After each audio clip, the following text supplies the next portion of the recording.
60-70 сая төгрөг байгаа шүү дээ. Хууль сурталчлах, хуулийн төсөв бичих нэг их мөнгө биш. Гэхдээ улс орны эдийн засаг үнэхээр хүнд барайгүй улсын хурлын гишүүд бүгдээ татгалзах хэрэгтэй тийм. Энэ боломж байгаа. Гишүүдийн цалин хэмжээг одоогоор хэд вэ? Нэг сая 200 мянган төгрөг орчим байгаа. Дээрээс нь шинжлэх ухааны докторийн нэмэлт гэр ганцхан нэмэлтүүд байдаг. Тэгэхээр ялангуяа гишүүдэд бол унаа хэвлэлийн гээд янз бүрийн бас тусгай зардлууд байдаг гэсэн энэ зардлаас татгалзах боломж байгаа. Зарим гишүүд бол цалингаас л татгалзахад бүлэн гэсэн тийм одоо бас санал гаргаж ийлээ л дээ. Таны хувьд ийм боломж байгаа юу? За би очиж цуулганы хуралдан дээр хэлсэн шүү дээ. Энийг бүлгээрээ даараас тамлалтаа хийлээ болъё. Дээрээсээ тамлалтаа хийя. Тамлаг гэж үзэж байгаа тэр хэсгээс хэллээ.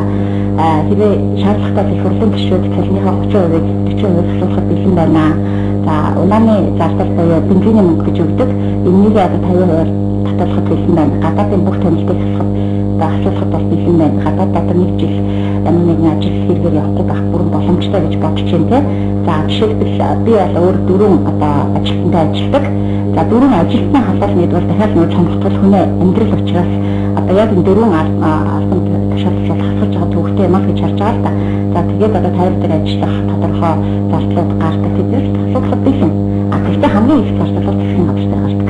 Ягаад гэвэл одоо 4-5 жилийн өмнө 12 яамтай ажиллаж болж ирсэн засгийн газар өнөөдөр 16-7 болоод ганцхан хичээн олон бицээ. Өнөөдөр бицээтэй олон тоо бол бид илүү хийж харж байгаа. Хууль машлах болон сурчлах бас тодорхой хэмжээний зардал тусгадаг байх юм уу? Энэ тэр хэмжээний зарлууд бол тайрагтай гишүүдээр бол одоо тайраг дээр болон юун дээр хууль санаач хуулиар сурталчлах хэмээн тавих энэ бүх зардлууд дээр нэг жилийн сэдвээр зардлууд байдаг л да. Энийг зөвчилөх болно шүү дээ. Энэ 90 сая төгрөгийг бүх гишүүдэд олгох юм байна. Тойрог гишүүдэд бол хэд өгдөг гэж байна? Жишээлбэл гарсан гишүүдэд бол өнгөрсөн жил олгодоггүй, энэ жилээс л олгодог болсон шогтой байдаг. Гэхдээ тэр хурлын доторх нарийн тооцоомыг бол мэдэхгүй юм л да. Би бол жишээ тойрогтой болон жишээлбэл гишүүдийн зардлал өөр байх хэрэгтэй гэсэн чинь ярьдаг шүү. Тэр гишүүд өдөр шийдэл бий шиг